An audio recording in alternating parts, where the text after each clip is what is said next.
Akateli, Achekai, Anokai. Ibe nani wa ibe nani anduye. Nyogote nyogomanda andilula, c'est de la qualité. Nyogote nyogomanda andilula, c'est le numéro 1. Sokononala, abe mana halikene malala, abe mana ke. Ukasi manko, c'est recommandé. Ukasi manko, c'est de la qualité. Andi baratelima, chenyuma songo damatemedia. Andi baratelima, telima wadaka ditro. Sojo la fiera, pentiri ke la fiera. Ibe nani here, Malion severa. Andu intérieur, andu extérieur. Songo damatemedia do, anisi mankol. Abara no kanyine, abeja teliala. Abika so nuguya, songo damatemedia. Bara no kanyi, ibi bara no kanyi. Sogo no tani kene mata, abara no kanyi. Ibi ibi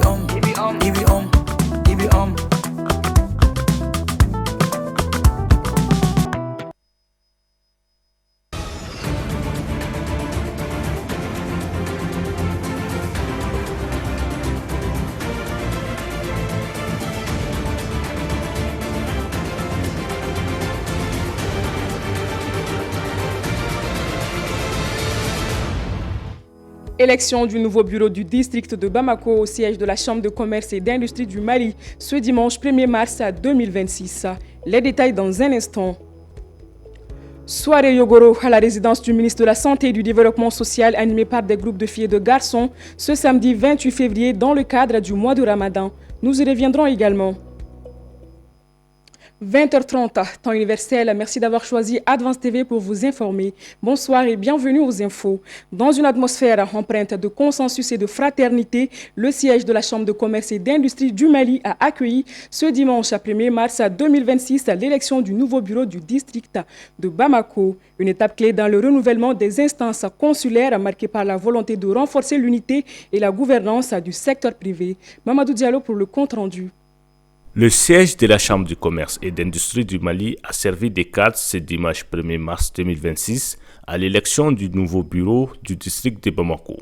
L'événement a réuni l'ensemble des membres consulaires des régions ainsi que le bureau national. Après la vérification des mandats, le collège électoral s'est officiellement installé sous la supervision du représentant du ministre du Commerce et de l'Industrie en présence d'un bureau du siège de justice garantissant ainsi la transparence et la régularité du scrutin.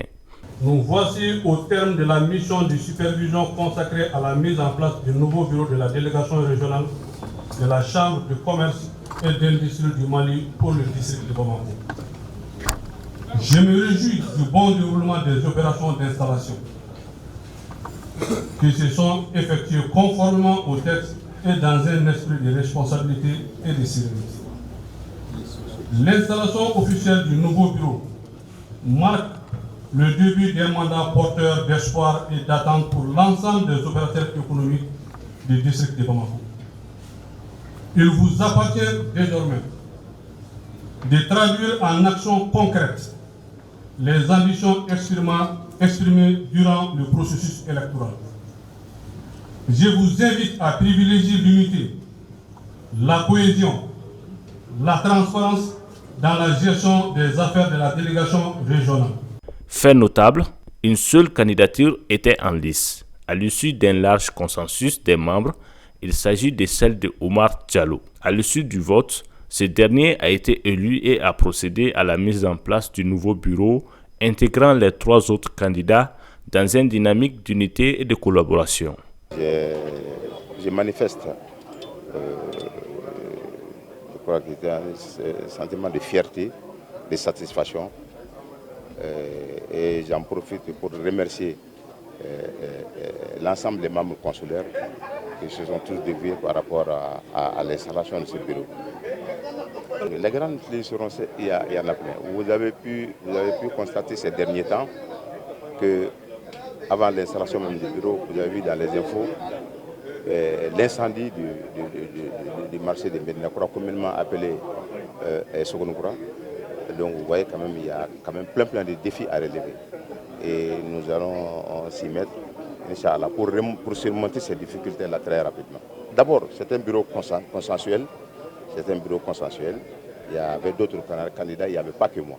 Mais ils ont tous accepté de mettre le Mali devant et accepter vraiment de faire un bureau consensuel.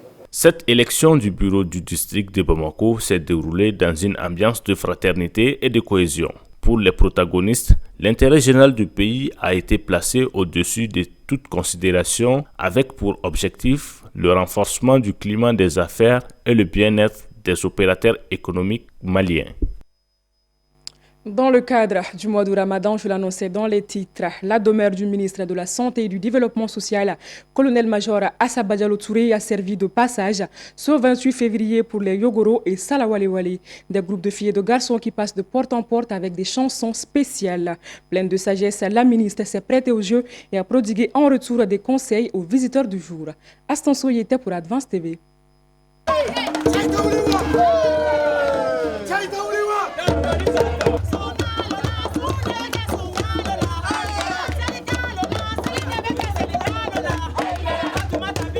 Tambour battant, calebasses renversées dans une bassine d'eau, des mains qui claquent au rythme des chants, le passage des enfants dès le 10e jour dans les familles est une pratique bien connue. Appelé Yogoro et Salawalewale, ce rite permet aux enfants du même âge de faire le tour des familles pour récolter vivres et quelques pièces, le tout en entonnant la musique particulière de cette période.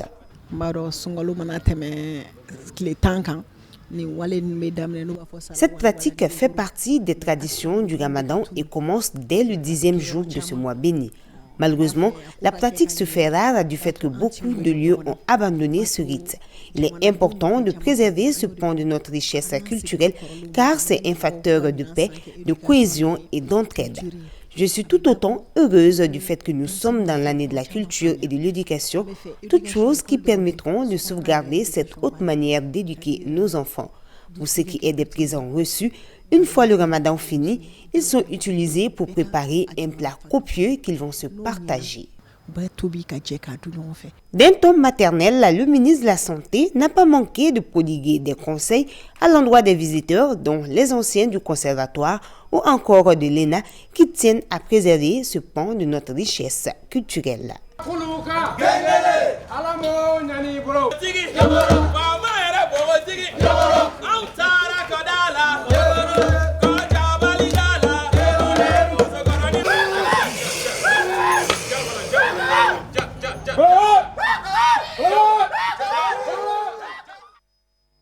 Toujours dans le cadre du mois de Ramadan, les initiatives de solidarité se multiplient de plus en plus à Bamako. C'est dans ce cadre que l'association Badiaton du Wassolon a organisé une rupture collective à Médina Koura ce samedi 28 février, réunissant de nombreux sympathisants et ressortissants de la localité. Notre reporter Issa Sissé a pris part à ce rassemblement. Dans une ambiance fraternelle et conviviale, les ressortissants du Wassolou vivant à Bamako se sont fortement mobilisés pour ces rendez-vous, devenu au fil des années un véritable cadre de retrouvailles communautaires.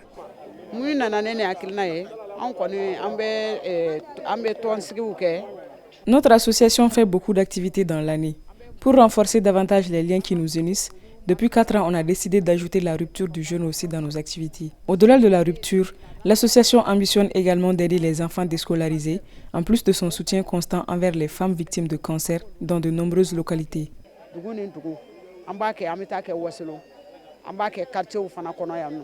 La dite cérémonie était placée sous le parrainage d'une marraine engagée pour les actions sociales, venue témoigner son soutien aux initiatives favorisant le vivre ensemble et l'unité entre les fils et filles de la localité. Je suis animée d'un sentiment de satisfaction en tant que marraine de l'association Badiaton des ressortissants du Wassoulou. Nous sommes en carême et les carèmes demandent une communion, de renforcer nos liens interpersonnels et d'œuvrer dans le sens d'aider son prochain. C'est dans ce cadre que chaque année, les ressortissants du Wassoulou, spécifiquement Badiaton, organisent cette grande rupture collective de gens avec les marraines, les partenaires, tous ceux qui sont sympathisants de leur association. Donc c'est une joie d'être avec eux. La présence remarquable de la célèbre artiste malienne Djeneba Seck a également marqué l'événement. Par sa participation, elle a salué une initiative qui contribue au rapprochement des communautés. C'est une initiative salutaire qui permet l'entraide, la paix et la cohésion entre les populations et on espère que ça continuera des années et des années encore. Des initiatives pareilles sont bonnes pour le pays.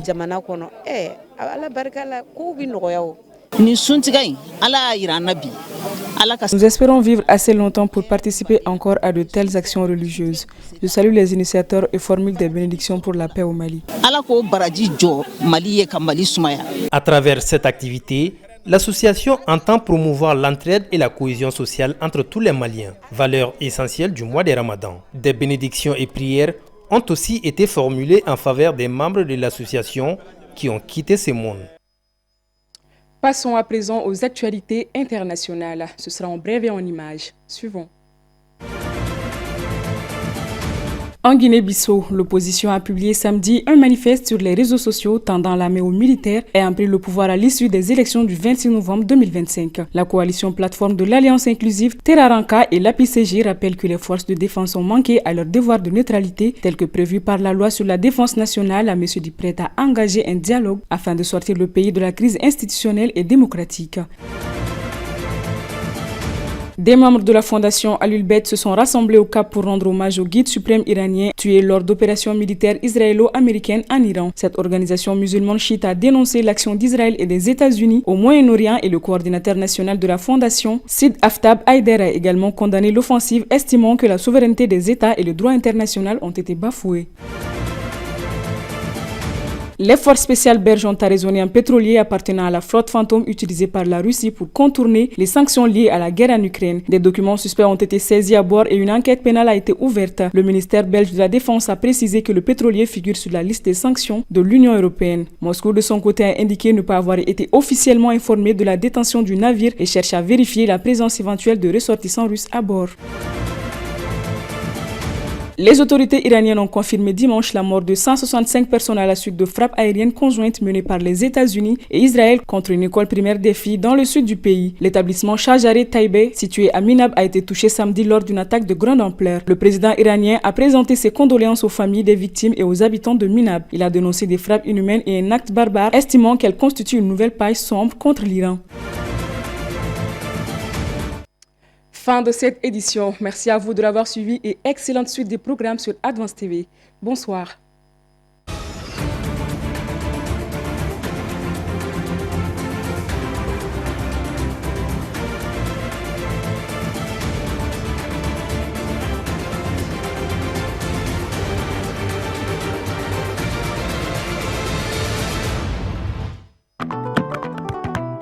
Kakateli, Achekai, Anokai.